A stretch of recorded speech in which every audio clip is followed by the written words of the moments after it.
Amigos, amigas, en la mañana de Circo Freak, nuestro primer invitado en este ciclo, nuestro padrino de aire este año, está con nosotros el señor Fabián Casas. Un aplauso para él. Gracias. Gracias por venir, ¿cómo estás? The Godfather. Tenés que besar la mano. No, un Al puño padrino por lo tenés que besar la mano. No. Viste que estamos en un momento así muy de padrinos. De Sí, gente que pide que le besen la mano. sí, mucho- sí. Aparece todos, se arrodillan, le besan la mano. Y Igual para mí mi padrino fue la persona que más quise en el mundo, ¿viste? No era mi padrino Bruno Viganó, no formaba parte de mi familia de sangre, pero sí de la estructura familiar porque fue muy amigo de mi papá. Entonces él vino después de la Segunda Guerra Mundial a dirigir una fábrica acá, era artista de Bellas Artes y mi papá vivía en un hotel solo y mi papá y mi abuelo le dijeron venir a vivir a casa con nosotros y siempre formó parte de mi familia y fue como una persona capital en mi vida, ¿no? Él puso el radio de su imaginación en mi casa y yo crecí en él. Cuando decís puso el radio de imaginación, que Todo lo que me decía, me hablaba todo el tiempo de un montón de cosas. Yo me sentaba en el taller, mi papá le construyó un taller porque él era tallista. Hay muebles en la casa de gobierno, ahora no sé en qué estado estarán, pero los hizo mi padrino. Ajá. Y todos los muebles de mi casa los hacía él. Entonces yo me sentaba en el taller con él. a charlar. A charlar desde que era muy, muy chiquito. ¿Viste? Primero con la pelela y después ya con un asiento. Y hablaba con él y entonces era como una persona ficcionalizaba todo el tiempo todo lo que le había pasado en la guerra, todo, y un montón de... me enseñó muchas cosas. Y eso me imagino te formó como escritor también, porque cuando hablamos de ficcionalizar la realidad... Sí, ¿no? claro, sí, cuando una de las cosas que te gusta es escribir, Claro. supongo que me ayudó mi padrino y me ayudaron todos porque las tías también, viste, las hermanas de mi mamá, eran muchas, venían a la cocina y hablaban sin parar de cualquier cosa, conjeturas, yo estaba ahí, a veces me dejaban estar y bueno, ahí escuchás también. Y además el poder de la historia cotidiana, digamos, de las anécdotas, de Sí, sí. lo que le pasa a la gente, en definitiva. Y supongo que en definitiva uno cuenta historias, todo el mundo cuenta historias. Sí. Creo que la posibilidad de que ya no puedas hablar precisamente es porque tenés un estado de alienación total. Entonces ahí ya no podés contar historias y ahí es cuando se viene el derrumbe. Pero mientras puedas contar historias, creo que hay algo muy potente que sigue estando ahí, ¿no? Un poco... Eso es lo que hablábamos recién antes de entrar al aire, que el estado de, digamos, de la psiquis de las personas, no solamente la plata, Sí. sino que a veces la psiquis no llega a fin de mes. Por ahí llegás con la guita a fin de mes, pero no llega a tu cabeza. Sí, algunos no llegan con ninguno de los dos. Y algunos no llegan con ninguno de los dos y tiene que ver a veces. Y, una con la y otra. pensá que, viste, las personas que volvían derrotadas de la guerra, o que inclusive es difícil volver ganando una guerra. Creo que casi siempre, nunca, aun cuando tu país haya ganado la guerra, vos volvés derrotado. Porque comprendés que hiciste algo que no tiene ningún sentido, a grandes rasgos, algo que sea, no sé, una revolución o algo así. ¿Cómo cuidas tu psiquis en ese sentido? ¿Cómo, de alguna forma, qué herramientas tenés para no enloquecer en un mundo que es un descenso a la locura total permanente, ¿no? Por lo que... Y mira, tengo muchas amigas y amigos, Ajá. eso me parece fundamental.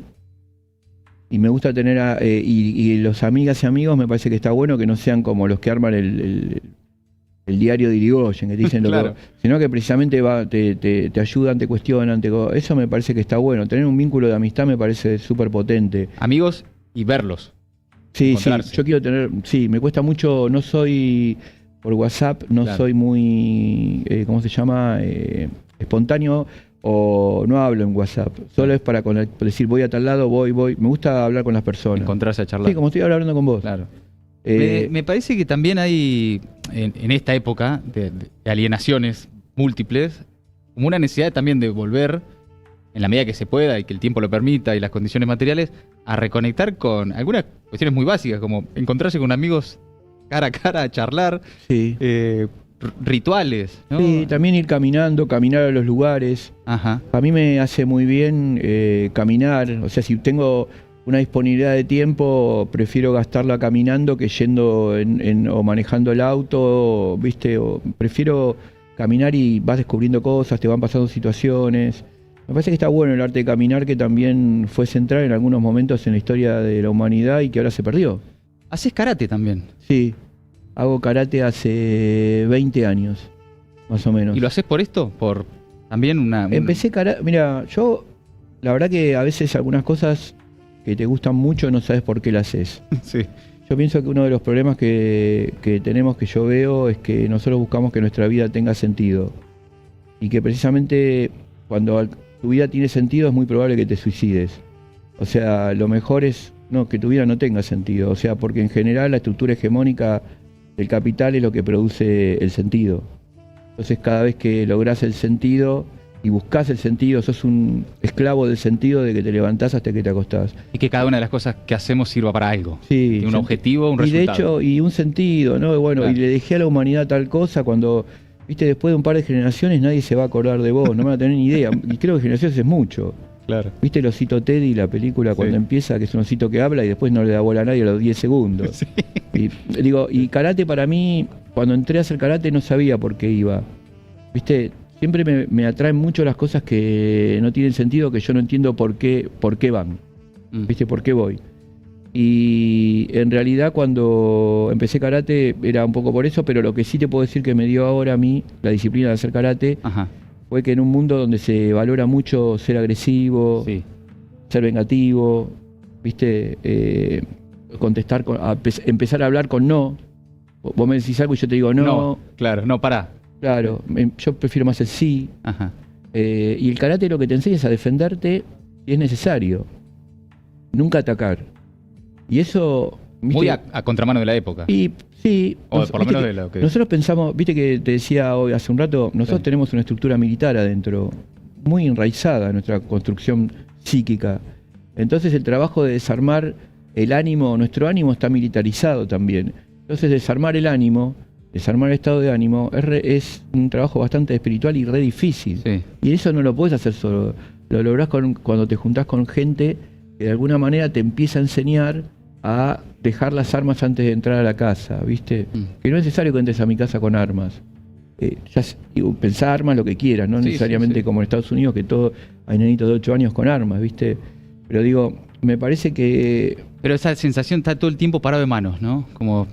Y una de las cosas que me parece también que tienen que ver con lo que vos decís es la personalidad, ¿viste? La personalidad es una condena. Si uno pudiera dejar su personalidad de lado, porque yo identifico al yo como un, ¿cómo se llama? Como un síntoma, ¿viste? Entonces hay un trauma que produce el yo.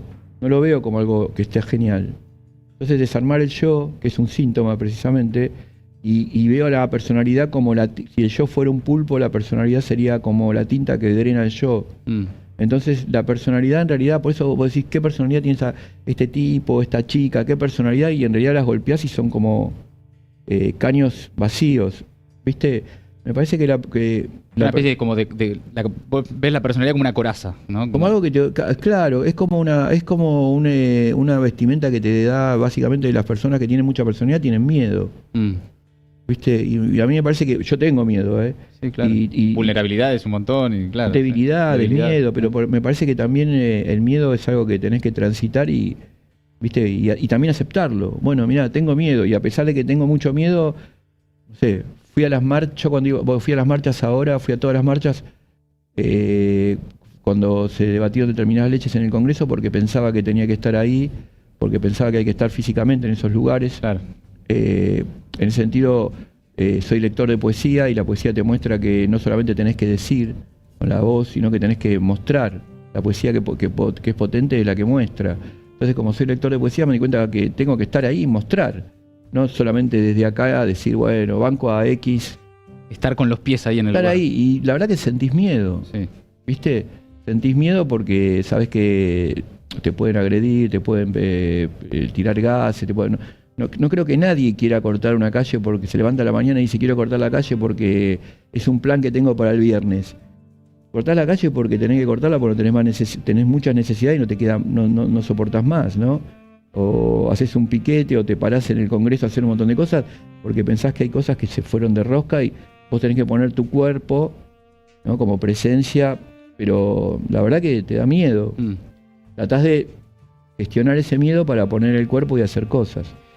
En la gestión de ese miedo también está las herramientas que cada uno tiene, en la medida que puede, para transitar también algo que venimos charlando mucho, que es la incomprensión del tiempo que vivimos, ¿no? No sé si tenés esa sensación de que todo es muy confuso, ¿no? A veces cuesta distinguir entre lo real y lo que se inventa, ya sea a través de la inteligencia artificial o de las formas de confundir y de confundirse, ¿no? ¿Cómo atravesas eso que en este momento tan complejo, que por momentos no sabes si algo es verdad o es una joda o es una mentira, y estamos todo el tiempo como tratando de descubrir qué es la realidad, qué es la verdad? Supongo que lo atravieso como todo el mundo, pensando que alguna joda es de verdad, Claro. que alguna cosa que pasó es real y no pasó. Yo en realidad no utilizo mucho las redes sociales.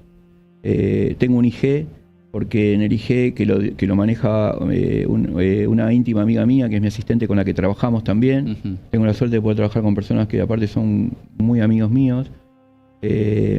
Y nada, trato de no poner la cabeza mucho en eso, en esos lugares. Y me gusta el olor, las personas que podés tocar, las calles cuando vas a caminar. Trato de conectarme con cosas que tienen que ver con la vida real. A veces le decís a tus amigos, bueno, nos vemos en la vida real. Viste que cuando George Harrison se fue de los Beatles, en Let It Be le dijo, nos vemos en los clubes. Claro. Bueno, y creo que ahora nosotros tenemos que decir, bueno, che, nos vemos en la vida real, chao. Hay que volver a la vida real. Y me parece que la realidad también es algo que es difícil de decir. Cuando vos recuerdes la charla de hoy que tuviste conmigo, si es que la recordás a la noche, y hoy yo recuerdo, vamos a recordar cosas diferentes. Sí. Con lo cual la realidad también forma parte de determinados consensos fenomenológicos que tenemos con respecto a nuestra subjetividad. O sea, la realidad es algo que se está fugando todo el tiempo y es difícil de capturar. Sin embargo, hay un montón de cosas que te pasan constantemente y que vos tenés que enfrentarlas. No es lo mismo enfrentarlas de manera digital, donde Claro. está tu avatar o lo que sea, la Second Life, Sí, el recorte de vos mismo también. donde te pueden Vos pe- mismo editado de una forma. Sí, donde te pueden pegar, donde te puede pasar algo, donde te pueden también abrazar, donde te pueden pasar un montón de cosas que se juegan, donde vos también podés tocar y abrazar, o acompañar y ayudar a personas que lo están necesitando, ¿viste? Recién tú estabas con la gente de FATE. Sí. Bueno, eso es una cosa muy, muy concreta, ¿no? Personas que han perdido su trabajo y que están peleando por recuperar el trabajo. Pensá que nosotros todavía no somos una sociedad que podemos pensar en el post-trabajo, que también está bueno pensar. Ujú. Ojalá que algún día nadie tenga que trabajar salvo de lo que le guste, porque pensá que hay muchísimas personas que pelean y luchan por ir a trabajos en los cuales se sienten completamente alienados. Ujú. O sea, el capital te obliga a pelear por puestos de trabajo donde estás completamente alienado y eso es una fuente de resentimientos terrible en el día a día.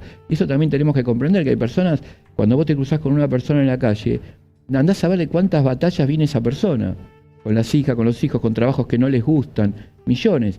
Y encima, nosotros estamos en una etapa en donde tenemos que pelear por volver a trabajos que por ahí son una mierda, en términos de alienación. Te digo, marxista te estoy diciendo, ¿no? Donde hay la nada que produce el capital. El otro día pensaba Enrique Dussel, ¿viste? Dice siempre que hay un concepto metafísico en el capital, y es claramente así. La nada, el capital produce una nada, eso lo vio Marx, y lo vio Dussel, ¿no? Después. Eso, la nada que produce el capital. Nosotros peleamos y nos matamos y queremos recuperar un montón de cosas que parten de la nada. Y por otro lado también es paradójico, porque ¿cuál es nuestra presencia en el mundo? La presencia que dejamos los humanos en el mundo. La nada. Por eso cuando alguien dice, voy a dejar esto para las generaciones, voy a hacer esto, la verdad que te da un poco de risa, porque la huella... ¿Qué pretensión de algo que no va a suceder? La huella nuestra, cuando terminemos, cuando se acabe, yo creo que va todo rumbo a que va a haber un gran apagón y se va a acabar todo. Y quizás después haya un reseteo, no lo sé. La huella que dejamos, nuestro paso, la humanidad, es la nada. Porque antes de nosotros no había nada. La nada es un concepto que traemos los humanos. Hablas en el zoológico con cualquier animal, no te va a decir que piensa en la nada. Este momento histórico por momentos tiene características de un reseteo. Decís, che, acá esto está cambiando aceleradamente y fuerte hacia algo que no sabemos muy bien qué es. Algunos hablan postcapitalismo, no sé, hay distintos conceptos dando vuelta y demás. Y al mismo tiempo dice, che, pero esto ya es muy parecido a algo que yo ya viví, ¿no? Y Sí. ahí pienso tu experiencia en los años 90, también desde la escritura, desde la cultura. ¿Qué puntos de contacto ves con otras épocas también muy intensas, muy conflictivas, de crisis, particularmente en la Argentina, ¿Y qué ves de novedoso hoy en todo lo que estamos atravesando? Mira, esta es mi experiencia de 50 años. Ujú. Tengo 60. Hasta los 10 no sé qué estuve haciendo, no me acuerdo. Nadie sabe. Nadie sabe, pero yo veo que por un lado ves una especie de retorno, ¿no? Como pensaba Nietzsche, la idea de que hay un retorno, y que lo piensa Nietzsche y lo pensaba mi mamá también, o sea, que no es, viste. Todavía, bueno, tu mamá capaz. No, mi mamá era una persona que no solamente no tenía instrucción, sino que odiaba que yo estudiara filosofía. Me decía que esto te calentaba la cabeza. Ella tenía ideas filosóficas muy potentes. Ajá. ¿Qué decía? Y por ejemplo, me decía que la filosofía me iba a calentar la cabeza y me iba a producir un estado de desdicha. Con lo cual a veces te puede pasar, porque pensás un montón de cosas que decís, por ahí es mejor no pensar tanto y hacer más, por ahí. Sí, sí. Pero en esa repetición que veo, bueno, yo veo cosas que se unen y que en general a lo largo de la historia de nuestro pueblo, cada vez que el pueblo salió, o la gente salió a atacar o a dar de baja a algún gobierno, a combatirlo, porque realmente era una catástrofe, fue cuando le tocaban los ahorros a la clase media. Ujú. Mientras tanto nosotros podíamos convivir con desaparecidos, con gente 50% de pobreza, millones de gobiernos, una triple A adentro de un gobierno. Pudimos convivir con un montón de cosas y parece que lo que toca el vaso final, lo que realmente hace estallar, es la clase media que decide, bueno, no, mis ahorros, el cable y todo eso, no me lo puedes tocar. Entonces ahí salimos a la calle y hacemos un montón de cosas. Mm. Hemos visto ahora que, por ejemplo, yo soy más grande que vos.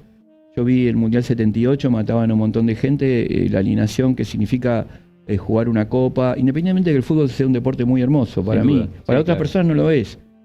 O sea, para algunos eso es una cuestión de gustos, que le gusta más para mí el ajedrez también es, no sé si es un deporte, pero es una disciplina que me resulta muy hermosa.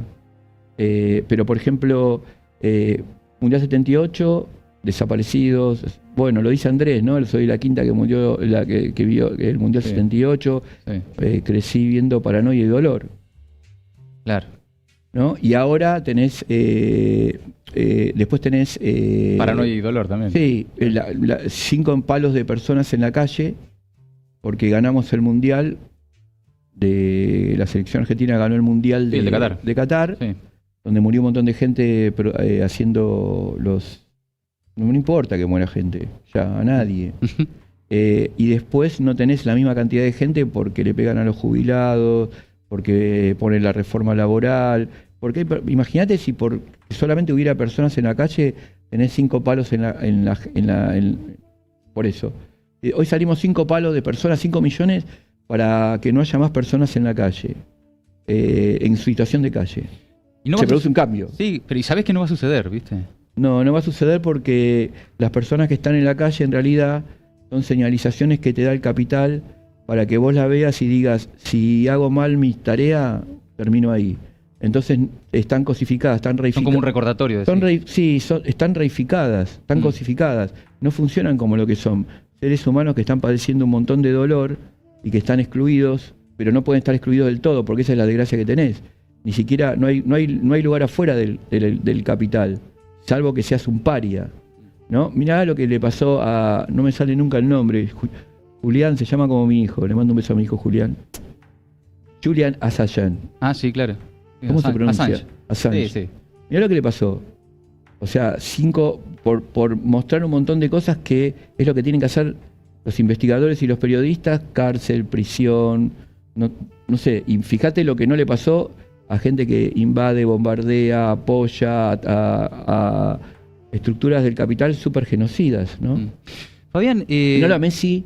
eso te iba a decir, frente a ese tipo de situaciones hay como una necesidad muchas veces, y además ante la falta de referencias, liderazgos y demás, de pedirle o a los distintos integrantes del mundo de la cultura o a los deportistas que levanten la voz, que digan algo, que se expresen. Che, ¿qué pensás de esto? Y ves, por ejemplo, lo de Messi con Trump, que es como el tema de conversación de estas horas. ¿Qué ves ahí? ¿Qué pensás? ¿Tienen la necesidad de decir algo, de actuar de determinada forma? no les corresponde porque hacen otras cosas. Veo que son como, no es una sola cosa. Yo hasta donde sé, y en función de lo que no sé también, porque uno a veces es un maestro de todo lo que no sabe. Y claro, no de sobre todo cuando hay que opinar rápido. No de lo que sabe, ¿viste? Claro. Pero digo, en realidad me parece que hay un montón de cosas. Primero, nosotros vivimos en una cultura que es una cultura, la cultura occidental, propaga mucho la idea de vivir del fantasma de los demás, donde hay mucha gente que es fan de alguien. El fan es algo horrible, ser fan de alguien es horrible. ¿Viste? Me parece que hay una pérdida de que en realidad las personas comunes no saben toda la potencia que tienen ser una persona común, sin tener necesidad de trascendencia social. Me parece que es algo muy potente, ¿viste? Entonces, ahí hay una cosa, ¿no? Que hay alguien que es fan de alguien, entonces a ese fan vos le pedís cosas, porque sos fan, ¿no? De lo que sea. Y por otro lado, me parece que Messi es para mí, en mi forma, es el jugador más grande que yo vi al fútbol. Dentro de una cancha es como el albatros de Baudelaire en el aire. El albatros de Baudelaire en el aire era genial, y a veces puede pasar que cuando el albatros, si lees el poema de Baudelaire, el albatros, cuando se sentaba en el barco le apagaban los puchos en la cabeza. Yo creo que Messi, cuando lloraba por irse del Barcelona, no solamente estaba llorando porque era un lugar que lo había formado y donde tenía un montón de amigos, sino que también lloraba porque él se daba cuenta que era una herramienta del capital y que no podía imponer lo que él quería hacer, sino que él era una estructura del capital. Y se tenía que ir porque precisamente el capital le estaba dando esa orden. Con respecto a eso, yo pienso que Messi no tiene que decir nada, ¿viste? Es el Messi jugador. Ahora después, él como persona puede hacer lo que se le cante, y yo a partir de eso yo te puedo ver mañana con Trump, ponele que tengas la suerte de encontrarte con Trump en algún lugar.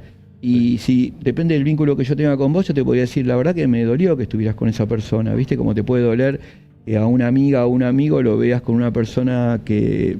Bueno, Trump es un pedófilo, apoya al gobierno sionista de Israel, al gobierno, digamos, están produciendo un genocidio en un montón. Y por otro lado,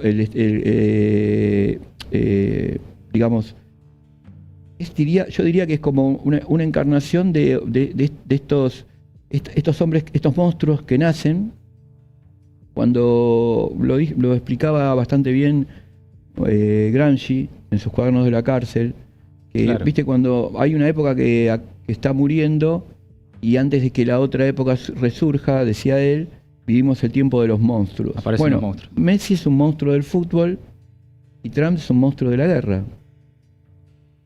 El problema en todo caso es los que esperan de Messi que sea como Maradona también, ¿no?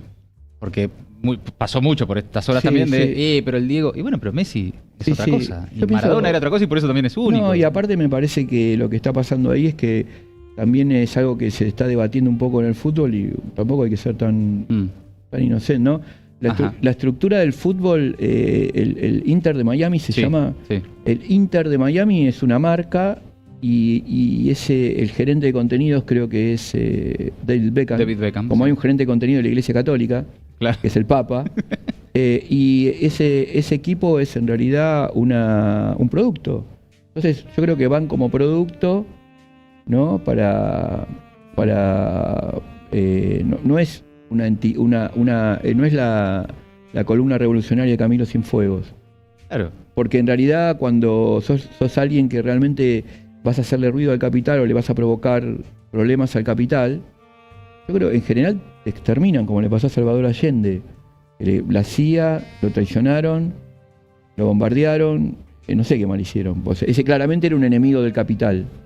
Y en todo caso pensaba también, está en todo su derecho, no sé si el fan, pero el que por ahí tiene algún tipo de amor por Messi, de sentirse, che, bueno, una cosa, ¿viste? Es que no digas nada, y otra cosa es esta foto en este momento, ¿viste? Sí. Puede haber ahí también un dolor genuino. Me parece que che, yo esperaba, no sé qué esperaba, pero esto no me gusta, ¿no? Todo es genuino, pero si vos me preguntás a mí, me decís, che, ¿a vos te parece, te sorprende que Messi esté ahí? No me sorprende nada. La verdad que no. No, la verdad que no. Sí. Me sorprendería que esté Serrat, ¿no? Que, ¿viste? Claro. Que yo a Manuel Serrat, ¿no? Claro. Que yo me acuerdo cuando mis amigos indies me decían, no, ¿cómo te puede gustar Serrat? Yo decía, Serrat, el orto. Para mí es un genio, total, y me parece un poeta descomunal. Pero igual te quiero decir una cosa, hay un montón de gente que a mí me gusta lo que hace, que no comparto lo que piensan políticamente. También, ¿viste? Incluso no- amigos tal vez, no sé si tenés, pero que votan otra cosa. tengo amigos de todo tipo, Claro. pero por supuesto que también la amistad, que hay algunas bases para la amistad. Ujú. ¿Viste? Hay determinadas cosas que a mí no me interesan. Así como mucha gente se junta porque vos sos pedófilo, yo soy pedófilo, sí, juntémonos. Sos amigo porque sos pedófilo. Y hay gente que no, que te dice, mira, si sos pedófilo, la verdad que Tengo límites. tenés que estar preso, Claro, ¿entendés? claro. Tenés que estar detenido. Con todo lo que no me gusta la policía, yo prefiero que no estés circulando, ¿viste? Si haces esas cosas. Entonces creo que me parece que en algunos planos lo mismo que utilizamos para Woody Allen lo podemos utilizar para Messi. Hay gente que dice, Woody Allen, no sabemos en qué marco apareció Woody Allen con lo de Jeffrey Epstein, pero a mí las películas de Woody Allen me parecen obras maestras.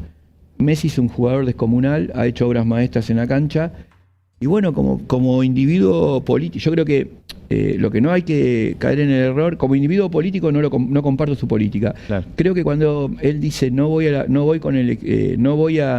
la Casa Rosada porque no quiero meterme en política, es un hecho claramente político para mí. Sí, claro. Los lugares donde vos vas son hechos políticos. Yo Y estoy a acá, donde no vas también. yo estoy sí. acá Claro. y no es que yo digo me invitan a cualquier lado y voy. Lo que sea, Sí, sí. a una fiesta, un cumpleaños, vos pensás dónde vas, Sí, dónde claro. querés estar bien, dónde te sentís bien. En este momento, en este mundo, en este universo de cosas que suceden, ¿qué lugar tiene la escritura? ¿Por qué escribís? ¿Qué buscas en la escritura? ¿Cuánto de lo que escribís es para capturar justamente algo de todo lo que está pasando en los ensayos, pero también en la literatura, en los Sí, cuentos? Yo en realidad me gusta más leer que escribir, si te soy sincero. O sea, leo todos los días muchos textos muy disímiles. Leo de todos los que... te escuché recién que leías a Selva. Sí. Selva me gusta parece muchísimo. una autora genial. Mm.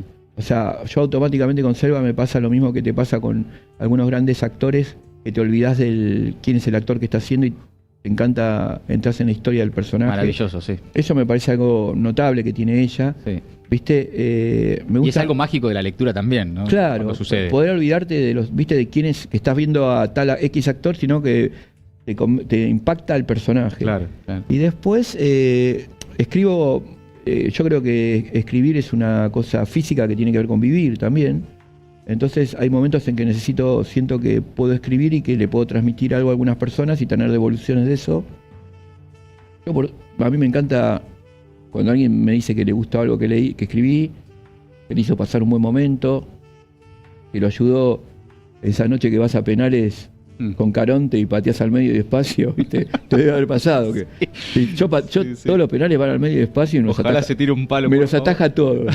Pero digo, ya voy pateando con miedo. Pero bueno, a veces te ayudó. A mí me ayudaron los poetas, los amigos, las amigas. Aparte, los poetas no son necesariamente gente que escribe. Claro. Vos te das cuenta que conoces en tu vida diaria un montón de gente que es poeta y nunca publicó ni sabe que es poeta. Y sin embargo, tienen una potencia increíble, vital, que hacen que tu vida sea mejor hablando un rato con ellos. Por eso aconsejo caminar, porque no te encontrás solamente con los trolls de Milei que están en el Congreso, te encontrás con gente increíble. Claro. Viste, que te habla, que vos ves cómo pelean en el día a día, las cosas que hacen. Una cosa mínima que te digan te puede cambiar tu día y también puede ayudar a que vos entregues lo mismo por otra persona, ¿no? ¿Lees mucho entonces? Leo un montón, sí, eso es lo que me ¿Y gusta más. algo hay de la lectura en estos tiempos, producto de la velocidad y de los algoritmos y demás? Habrás visto tal vez en redes sociales o no, pero gente que dice cuánto leyó este mes. Entonces hacen reseñas. Este mes me leí 45 libros y viene otro atrás y dice, yo este mes leí 52 libros. Y hay como una competencia de ver quién lee más, Sí. por tanto quién lee más rápido. Bueno, ahí se replica un poco el algoritmo de esta cosa de que tenemos que vencer. Mirá, Sí. ¿sabés por qué me encanta el ajedrez? Suponete que vos fueras A mí también me gusta mucho. Yo sí. jugaba ajedrez cuando era muy chiquito, hasta los 10 años, ¿viste? Después lo abandoné por 40 años, ahora voy a volver. Y suponete que nosotros estuviéramos jugando una partida de ajedrez. Entonces, si vos conoces teoría de ajedrez, si yo abro con, no sé, abro con un gambito de dama, abro con una apertura india, lo que sea. Sí. Y vos, si tenés teoría, sabés los movimientos que yo voy a hacer. Entonces, entre un montón de movimientos estamos haciendo, vos sabés lo que tenés que mover para contrarrestar. Te toque negras o blancas, o vos movés o yo. Pensando 2, 3 jugadas adelante. siempre estás haciendo eso. Sí. Si lees teoría y aprendes. Pero en un momento sabes que lo que se produce es alguien de los dos hace una jugada inesperada. Eso es lo mismo que la poesía. Vos vas a escribir poemas de amor, hay 100.000 poemas de amor que tenés que conocer y no podés aspirar a la originalidad. Porque el poema de amor es precisamente una serie de... la originalidad es una estupidez que te vende el capitalismo, es una mochila.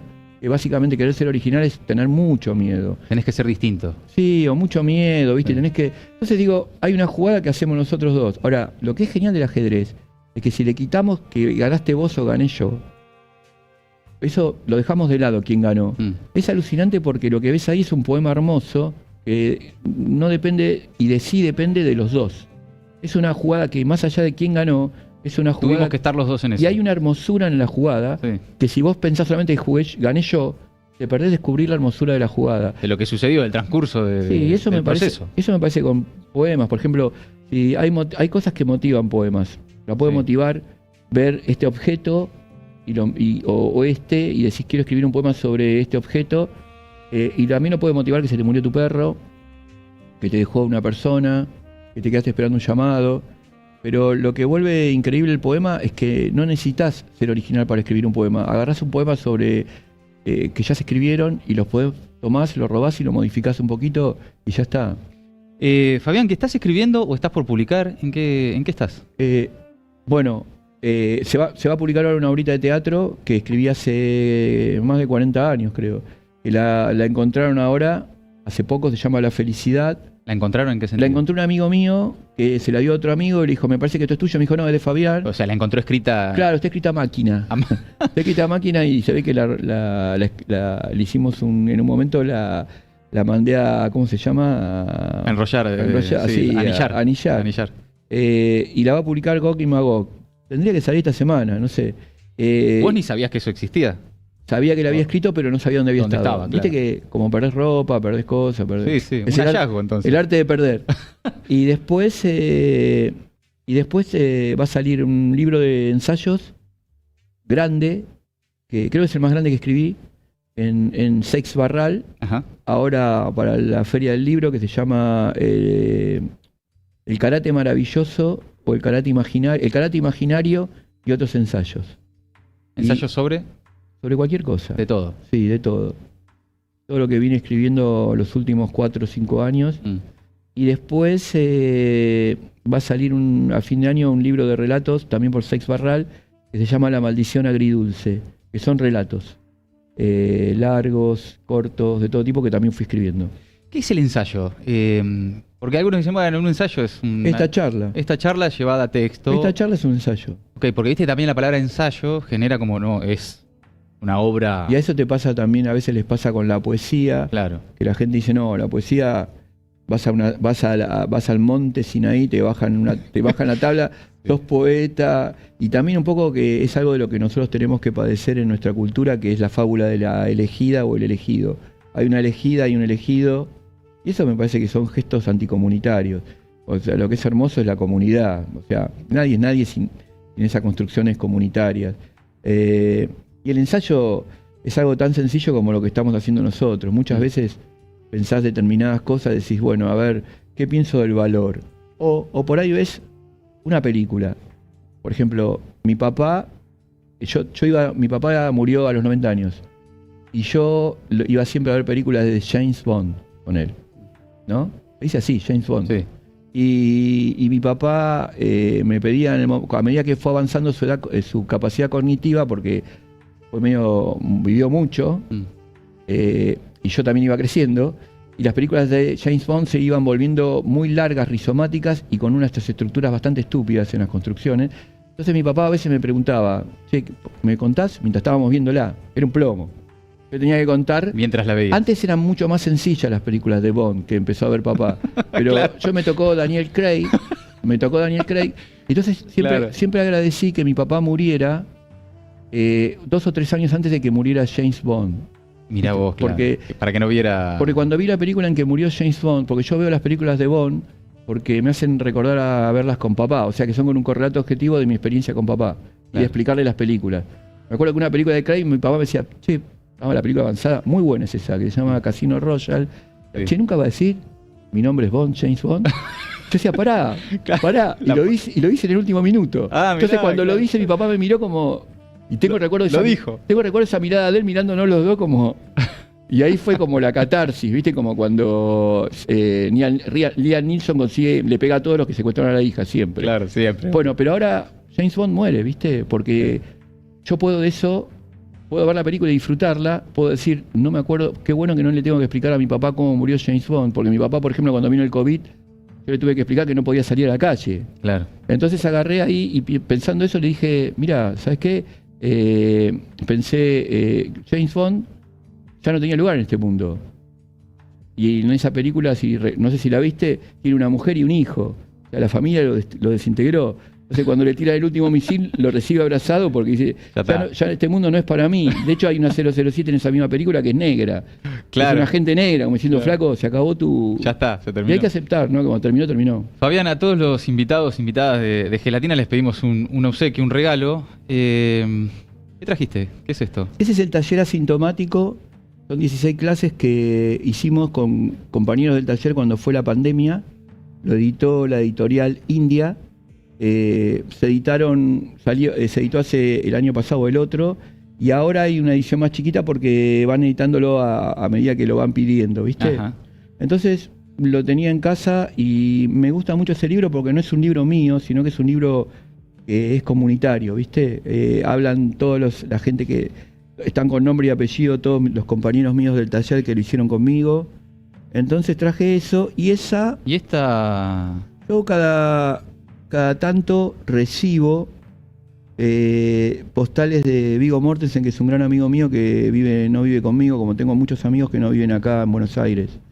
Entonces, a veces entrar a mi casa, abrir la puerta en días esos que vos decís, estoy perdiendo 7-0, ¿viste? Contra... ¿Te pasó alguna vez? Sí. Y de golpe, ¿ves? Sí. Entrás y ves esto. Sí. Alguien que hizo... Me encanta todo lo que no tiene sentido, ¿viste?